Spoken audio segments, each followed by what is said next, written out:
Good morning, good afternoon, good evening all of my students. हम लोग previous lecture में group के कुछ एग्जाम्पल्स या अबेलियन ग्रुप के कुछ एग्जाम्पल को देखने का प्रयास कर रहे थे। इस वीडियो में भी हम उस सेंस को कंटिन्यू कर रहे हैं। ठीक है, हम इस वीडियो में भी कुछ सवाल जानने की कोशिश करेंगे। मैंने अपने प्रीवियस वीडियो में आप लोगों के लिए एक मैट्रिसेस का सवाल दिया था, तो मैंने कहा था कि अगर वो सवाल नहीं लग पाएगा तो आप लोग कमेंट बॉक्स में उस पर लिख के भेज सकते हैं, लेकिन आई थिंक आपने कमेंट नहीं किया है, तो उम्मीद करता हूँ कि वो सवाल आप लोगों ने आसानी से लगाया होगा। ठीक है, एक बच्चे की और क्वेरी थी जिसको मैं लास्ट में बताने का प्रयास करूँगा।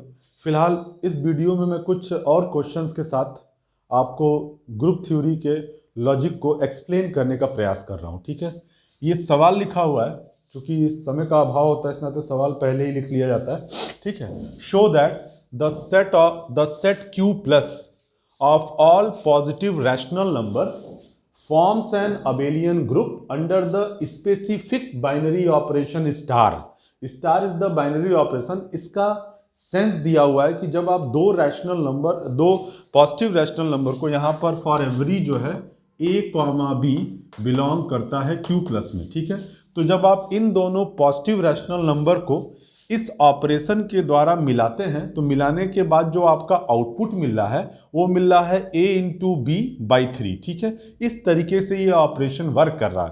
तो कहता है कि इस ऑपरेशन के साथ जो set of positive rational number है वो ग्रुप के या अबेलियन ग्रुप के लॉस को फॉलो करना चाहिए। ठीक है, तो इस चीज़ को हमें वेरीफाई करना है। तो अबेलियन ग्रुप का मतलब आप जानते हैं कि ऐसा एल्जेब्रिक स्ट्रक्चर जो क्लोजर लॉ को, एसोसिएटिव लॉ को, existence of identity, existence of inverse और कॉम्यूटेटिव लॉ को फॉलो करता है, then that type of algebraic structure is known as the abelian group. ठीक है, और you know that the positive rational number means a number which are written in the form of P by Q, where P and Q both are the member of Z and Q is not equal to 0, means denominator is not equal to 0, then such type of number system is said to be the rational number। ऐसी संख्याओं को परमेय संख्याएं कहते हैं जिनको आप P बटा Q के फॉर्म में लिख सके, जहां पर P और Q दोनों ही रैशनल नंबर हैं और Q की वैल्यू, डिनोमिनेटर की वैल्यू नॉट इक्वल टू 0 के बराबर होती है। ठीक है, तो हम इसको अब सॉल्व करने का प्रयास करते हैं। ठीक है,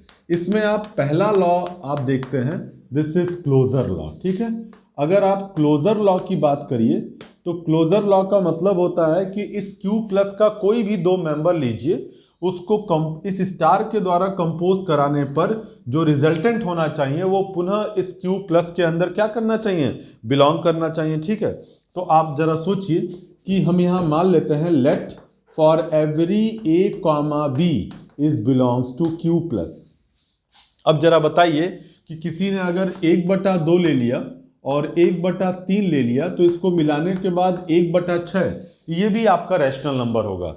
तो कहीं ना कहीं इसमें कहीं कोई दिक्कत नहीं कि A इंटू बी हमेशा जो है पॉजिटिव रैशनल नंबर में बिलोंग करेगा, क्योंकि A पॉजिटिव रैशनल नंबर है, B पॉजिटिव रैशनल नंबर है, दोनों का यूजुअल मल्टीप्लिकेशन करने पर भी वो पॉजिटिव रैशनल नंबर होगा। ठीक है, लेकिन जरा सोचिए कि 1/6 में अगर आप 3 से और मल्टीप्लाई कर दीजिए तो ये 1/18 हो जाएगा। तो ये भी आपका जो नंबर होगा वो हमेशा कहां बिलोंग करेगा, आपका Q प्लस में बिलोंग करेगा। ठीक है, तो अब ये Q प्लस में बिलोंग कर, तो मैं यहां पे क्या बताना चाह रहा हूं कि this is easily show that A.B/3 ये आपका कहां बिलोंग कर जाएगा, आपका Q प्लस में।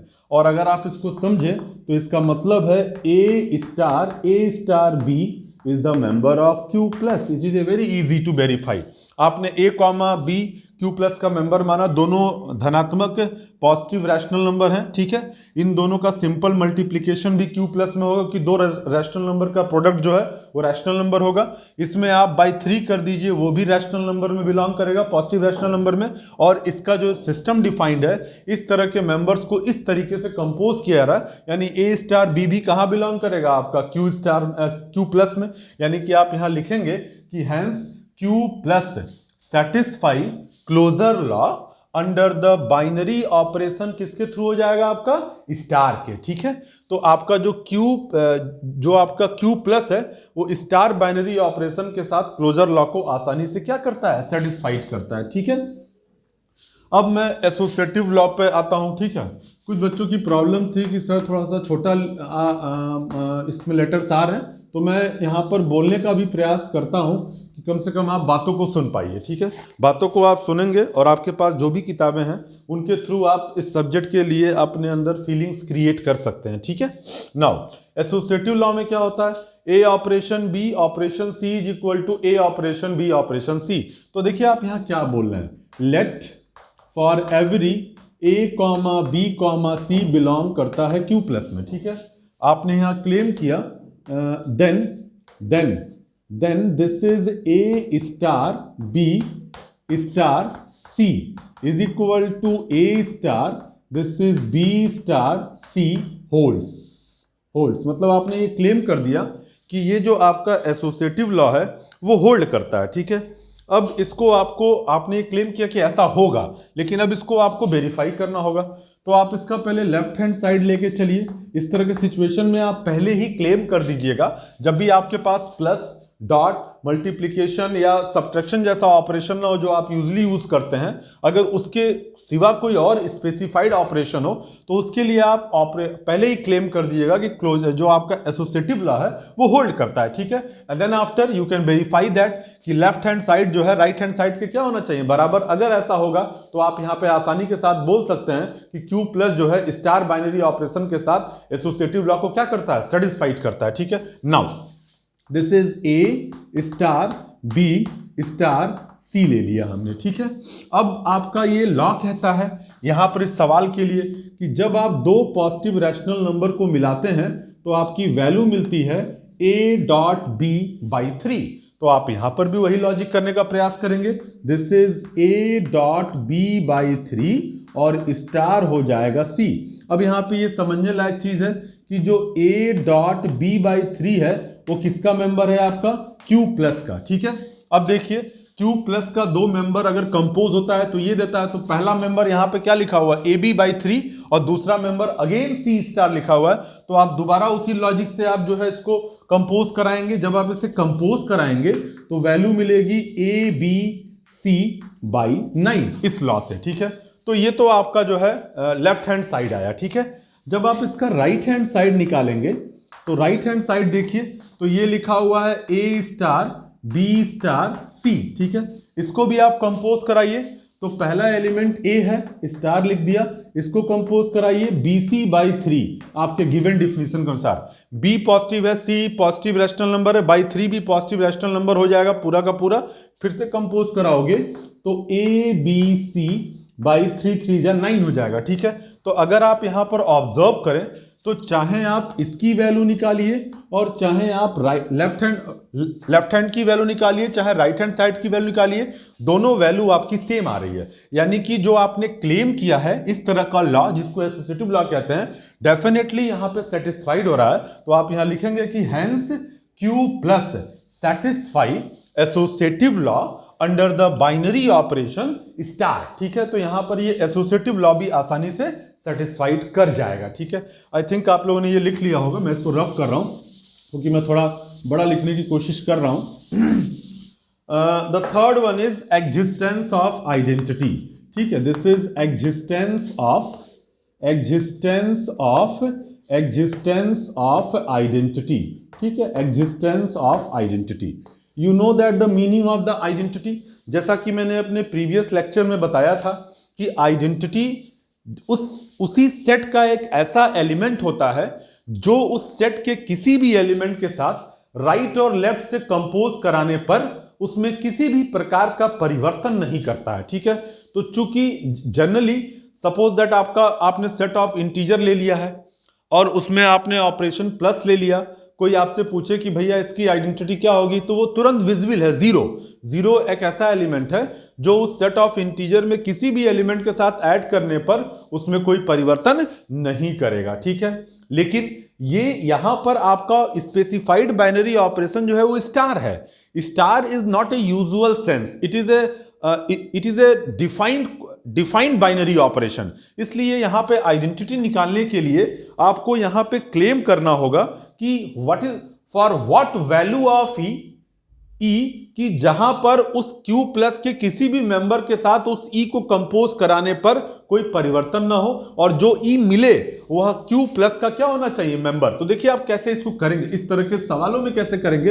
यूजुअल एडिशन होगा तो उसको पहचानना आसान है, लेकिन इस तरह के प्रॉब्लम में आपको पहले से ही मान के चलना होगा। देखिए लेट हम लिख रहे हैं, let E belongs to Q plus, claim कर दिया कि ई जो है वो Q प्लस का मेंबर है।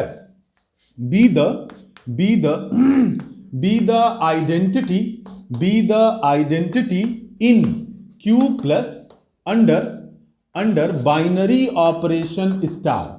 अब बताइए कि आपने अगर इस E को आइडेंटिटी कह दिया Q प्लस का अंडर बाइनरी ऑपरेशन दिस, तो definitely then we must have, क्या देन वी मस्ट हैव होगा कि A स्टार E या E star A is always equal to A, ठीक है। For every A is the member of Q plus, यानी यहां पर ये स्वाभाविक सा है, whenever you claim that E is the identity on the behalf of Q plus under the binary operation star, then it is very clear that A star E या E star A is equal to A। अब आपको ये सवाल उठता है कि भाई E के किस वैल्यू के लिए ऐसा हो रहा है, क्योंकि अगर सपोज दैट आपने 1/2 लिया तो 1/2 में किससे गुणा कर दें कि आपको जो है फिर से A ही मिल जाए, ठीक है। तो आप जरा देखिए, तो ये जनरल सेंस है, क्योंकि कोई भी Q प्लस का मेंबर लोगे उसके लिए एक आई निकालने का प्रयास। तो नाउ अलग से लेके चलिए, A star E is equal to A, आप इसको भी ले सकते हैं, आपकी इच्छा, ठीक है। दिस इंप्लाइज दैट A किसका मेंबर है, Q प्लस का, E किसका मेंबर है, Q प्लस का। दोनों को कंपोज कराने के बाद पुनः किसका मेंबर बन जाएगा, वो Q प्लस का। वैल्यू क्या देगा, A इंटू B/3, यहां पर क्या हो जाएगा A इंटू E/3, ठीक है। तो this is AE/3 is equal to A, ठीक है। यहां इस A से यह A आपका कैंसिल हो जाएगा और यहां से आपकी जो वैल्यू मिलेगी that value is equal to E is equal to 3, ठीक है। E इज इक्वल टू 3 और ये 3 जो है आपका कहां बिलोंग कर, 3/1 लिख सकते हो, और 3/1 हमेशा कहां बिलोंग करेगा, आपका Q प्लस में। यानी कि इस Q प्लस का 3 जो है इस स्टार के रिस्पेक्ट में क्या कहलाएगा, आइडेंटिटी। इसका भी कारण है, क्यों कारण है जरा देखिए। अगर हम, आई थिंक इसको आपने लिख लिया होगा, अगर हम यहां पे देखें, अपने लॉजिक को थोड़ा और वेरीफाई करने की कोशिश करें। सपोज दैट हमने यहां पर ले लिया होता, A लिया आपने, A स्टार, अब जरा 3 करिए तो वैल्यू क्या मिलेगी, A इंटू 3/3, 3 से 3 कैंसिल A, मतलब मींस 3 Q प्लस का मेंबर है। A कोई भी पॉजिटिव रैशनल नंबर है, उसमें कंपोज कराने पर आपको A ही मिल जा रहा है, यानी कि 3 इस सिस्टम की क्या कहलाएगी, आइडेंटिटी। तो हमने इस यहां पे क्या किया, पहले ही क्लेम कर दिया और बाद में E के उस वैल्यू को निकालने का प्रयास किया जिसके लिए E यहां रखने पर उसमें कोई परिवर्तन ना करे। इस नाते यह E जो है, जो कि 3/1 है, वो हमेशा Q प्लस का मेंबर होगा। यानी कि जो 3 है उस Q प्लस का इस स्टार के रिस्पेक्ट में क्या कहलाएगा, आपका आइडेंटिटी एलिमेंट कहलाएगा, ठीक है। तो आप इस तरह के सवालों में पहले ही आइडेंटिटी क्लेम करेंगे और फिर उस आइडेंटिटी को निकालने का प्रयास करेंगे, और वह आइडेंटिटी उस सिस्टम का मेंबर अगर होता है तो डेफिनेटली वो जो आपका जो ई मिला है वो सिस्टम की क्या कहलाएगी, आइडेंटिटी कहलाएगी, ठीक है। अगर मान लो सपोज दैट ये अनडाउट 3 मिलता तो वो तो Q प्लस का मेंबर ही नहीं है, इस नाते आइडेंटिटी यहां पर एग्जिस्ट नहीं करती, फिलहाल यहां पर कर रही है, ठीक है। Now the fourth law is existence of inverse, ठीक है। अब यहां पे इनवर्स भी, जैसे आप सिंपल प्लस लेते हैं तो आपने सेट ऑफ इंटीजर की बात की, आपसे बोला जाए 2 का इनवर्स क्या होगा, तो -2 क्यों, क्योंकि 0 आइडेंटिटी है, 2 में -2 जोड़ने पर 0 मिल जाएगा, तो 2 -2 का -2 का क्या कहलाएगा, इनवर्स कहलाएगा। लेकिन चूंकि यहां पर आपका सेट ऑर्डिनरी नहीं है, ऑर्डिनरी सेट तो है लेकिन बाइनरी ऑपरेशन ऑर्डिनरी नहीं है, इस नाते आपको यहां पर अपने लॉजिक को थोड़ा सा ग्लोबल ढंग से सोचने का प्रयास करना होगा, ठीक है। तो हम यहां पर माने क्या, देखिए लेट, गौर करिएगा, बी द इनवर्स एलिमेंट, ठीक है, ऑफ किसका, of A of A of A, ये दोनों क्यू प्लस के मेंबर हैं, of A in Q plus under binary operation star, ठीक है। देन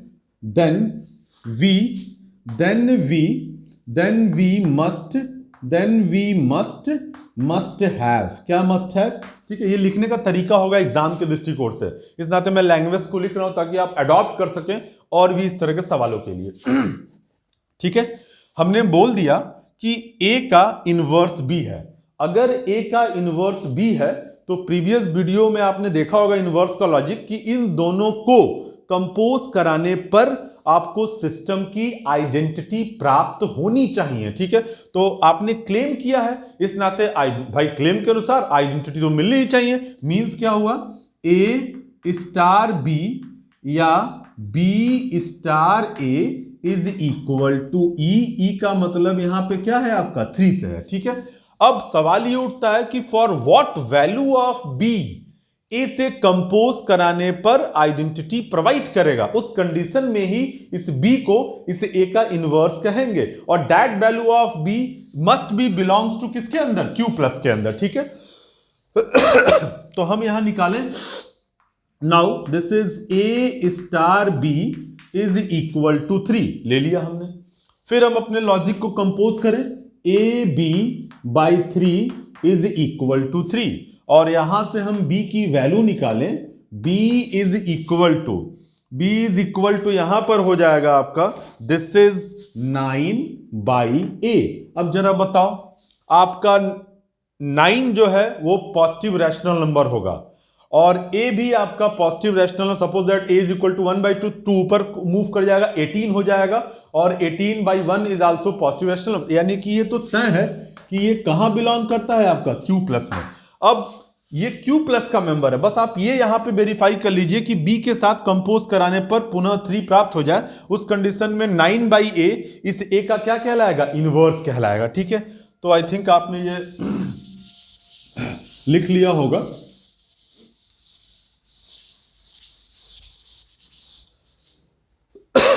देखिए जरा अलग से हम चेक कर लें, ए लिया, स्टार लिया, और यहां पे हमने ले लिया 9/A, कंपोज कराइए, a इंटू 9/A अपॉन 3 हो जाएगा, a से a कैंसिल, और ये हो जाएगा 9/3 इज इक्वल टू 3।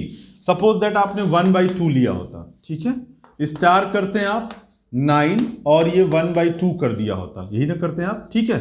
तो ये होता आपका 1/2 इंटू 9 और upon I think this is upon 1/2 और अपॉन 3।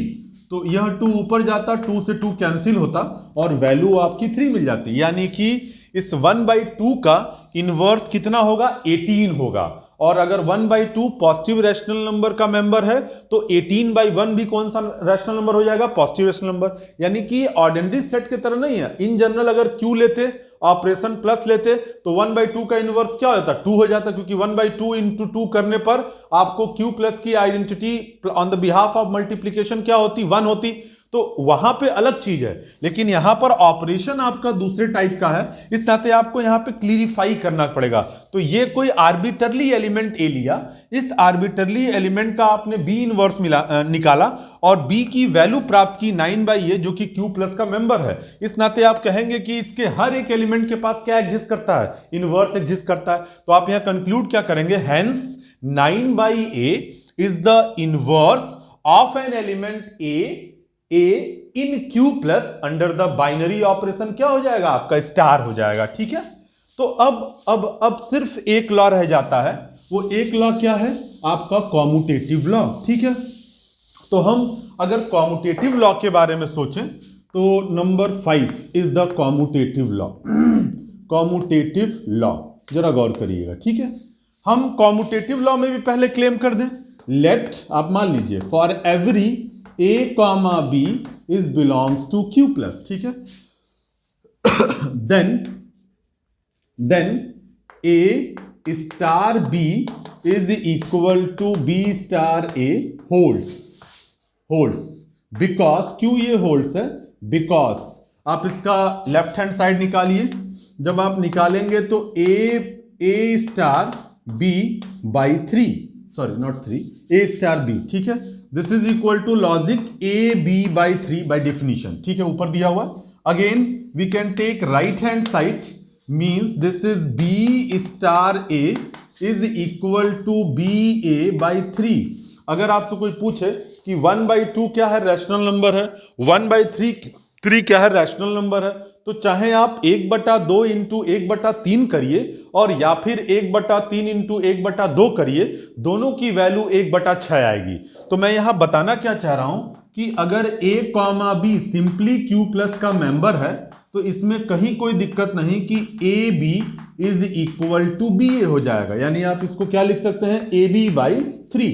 तो आप देखेंगे कि इसका राइट हैंड साइड भी ए बी बाई 3 आ रहा है और लेफ्ट हैंड साइड भी ए बी बाई 3 आ रहा है, यानी कि ये दोनों वैल्यू आपस में बराबर आ रही है। यानी कि आप ये कंक्लूड करेंगे कि यहां पे कॉम्यूटेटिव लॉ भी क्या होता है, सेटिस्फाइड होता है। यानी आप इस पूरे सिस्टम में ये क्रिएट कर पा रहे हैं कि आपका सिस्टम जो है वो क्लोजर लॉ को भी फॉलो करता है, मतलब Q प्लस जो है स्टार बाइनरी ऑपरेशन के साथ क्लोजर लॉ को भी फॉलो करता है, एसोसिएटिव लॉ को भी फॉलो कर रहा है, आइडेंटिटी को भी फॉलो कर रहा है, ठीक है, आइडेंटिटी को भी फॉलो कर रहा है, कॉम्यूटेटिव लॉ को भी फॉलो कर रहा है, ठीक है, कॉम्यूटेटिव लॉ को भी फॉलो कर रहा है। तो डेफिनेटली ये पांचों लॉ को फॉलो कर रहा है। इस नाते आप लिखेंगे कि hence from 1 2 3 4 and 5 we observe that, yeah, it is clear that Q plus forms an abelian group under the binary operation क्या होना चाहिए आपका यहां पर, स्टार, ठीक है। तो इस तरह के सवाल भी आपके एग्जाम पर्पस से और कॉम्पिटिटिव एग्जाम के दृष्टिकोण से महत्वपूर्ण है। इस तरह के और भी सवाल बन सकते हैं, ठीक है। तो जिनको मैं आपके ग्रुप में सेंड करने का प्रयास करूंगा और आपसे उम्मीद करूंगा कि आप उन सवालों को आसानी से सॉल्व कर पाएंगे, ठीक है। एक और लड़के की क्वेरी थी, मैं उसको यहां पर कंसीडर करने का प्रयास कर रहा हूं, क्योंकि यूट्यूब चैनल के नीचे कमेंट बॉक्स में उस लड़के ने इस सवाल को पूछने का प्रयास किया था, ठीक है। मैं उस सेकंड क्वेश्चन को ले रहा हूं। उस बच्चे का सवाल, हालांकि मैंने ये बताया था कि ये group is containing only the identity element, it is always performing the group. Doesn't matter कि बाइनरी ऑपरेशन क्या है। अगर कोई सिस्टम अपने अंदर आइडेंटिटी को रखता है तो अपने बिहाफ बाइनरी ऑपरेशन के साथ वो सदैव ग्रुप बनाता है। फिलहाल उस लड़के का सवाल ये था कि G is equal to, sir आप 0 ले लीजिए और ऑपरेशन प्लस ले लीजिए। उसने ये पूछा था कि क्या ये G इस प्लस ऑपरेशन के साथ जो है वो अबेलियन ग्रुप को परफॉर्म करता है कि नहीं करता है, ठीक है। तो इसमें कहीं कोई लॉजिक ही नहीं था। तो it is a obvious group और it is a very smallest group, and that type of group is known as the trivial group, but other group is known as the non trivial group, ठीक है। देखिए, अगर हम यहां पे loss की बात करें, एक ही एलिमेंट है, क्लोजर लॉ के बारे में सोचेंगे, जब एक ही एलिमेंट है तो उसी को रिपीट करोगे, यानी कि 0 + 0 इज इक्वल टू 0, 0 G का मेंबर हो जाएगा। एसोसिएटिव लॉ की बात करिए, 0 + 0 करिए या +0 करिए, या फिर दिस इज 0 + 0 + 0 करिए, कोई फर्क नहीं पड़ेगा। आइडेंटिटी के लिए 0 में इस सेट का कौन सा ऐसा एलिमेंट जोड़ दें जिसमें 0 में परिवर्तन ना आए, बहुत सिंपल सी बात है, 0 में 0 ही जोड़ने पर 0 मिलेगा, ठीक है। यानी कि 0 एलिमेंट है, 0 में क्या जोड़ा गया, 0 जिसमें इसमें परिवर्तन ना है, 0, यानी 0 इस सिस्टम की एडिशन के रिस्पेक्ट में क्या कहलाएगी, आइडेंटिटी कहलाएगी। फोर्थ, इनवर्स की आप बात करिए, 0 में इस G के किस एलिमेंट को कंपोज कराया जाए कि आइडेंटिटी 0 प्राप्त हो जाए, डेफिनेटली 0 + 0 इज इक्वल टू 0, यानी 0 इज इटसेल्फ इनवर्सिबल, और वैसे भी आइडेंटिटी सेल्फ इनवर्सिबल होता है। और कॉम्यूटेटिव लॉ की बात करिए, एक ही एलिमेंट है, 0 + 0 इज इक्वल टू 0, तो definitely that system is always performing the group, this is the trivial group on the behalf of addition. Addition के रिस्पेक्ट में ये इस सिस्टम की क्या है, आइडेंटिटी, यानी ग्रुप होने के लिए ये जरूरी है कि उस सिस्टम में आइडेंटिटी का होना जरूरी है। अगर आइडेंटिटी नहीं होगी तो आप ग्रुप और अबेलियन ग्रुप की बात को फॉलो नहीं कर पाएंगे। इसी तरह से सेम एग्जाम्पल, अगर हमने जी ले लिया होता, एक और एग्जाम्पल 1 ले लिया होता और ऑपरेशन मल्टीप्लीकेशन कर दिया होता, तो मल्टीप्लीकेशन के रिस्पेक्ट में 1 इसकी आइडेंटिटी है। यहां पर भी ये सारे लॉ फॉलो करेंगे। 1 इंटू 1 करिए, 1 मिलेगा, जी का मेंबर होगा। दूसरा आप ले लीजिए 1 इंटू 1 और इंटू 1 करने पर is equal to 1 into 1 into 1 हो जाएगा। और तीसरा 1 में ऐसा क्या गुणा कर दें कि उस 1 में परिवर्तन ना आए 1 से। चौथा 1 इंटू 1 करेंगे तो 1 मिलेगा, यानी कि 1 का क्या कहलाएगा, इनवर्स कहलाएगा। ऐसे कॉम्यूटेटिव लॉ भी, यानी कि ये सिस्टम भी मल्टीप्लीकेशन के रिस्पेक्ट में ऑलवेज क्या बना रहा है, ग्रुप बना रहा है, और इस पर अबेलियन ग्रुप बना रहा है, और ये सिस्टम की क्या है, ओनली आइडेंटिटी है। तो ये हमेशा याद रखिएगा कि अगर सिस्टम अपने अंदर आइडेंटिटी कंटेन करता है on the behalf of given binary operation, तो निश्चित तौर पर वो हमेशा ग्रुप बनाएगा। और इस प्रकार के ग्रुप को आप लोग कौन सा ग्रुप कहते हैं, ट्रिवियल ग्रुप कहते हैं। ठीक है, तो आई थिंक कि जिस बच्चे ने भी सवाल पूछा है उसको ये समझ में आ गया होगा। मैं अपने व्हाट्सएप वाले ग्रुप में जो विश्वविद्यालय के द्वारा जनरेट किया गया, उसमें मैं कुछ सवालों को डालने का प्रयास करूंगा ताकि आप इस तरह के सवालों को और भी सॉल्व कर पाएं। ठीक है, बहुत बहुत धन्यवाद।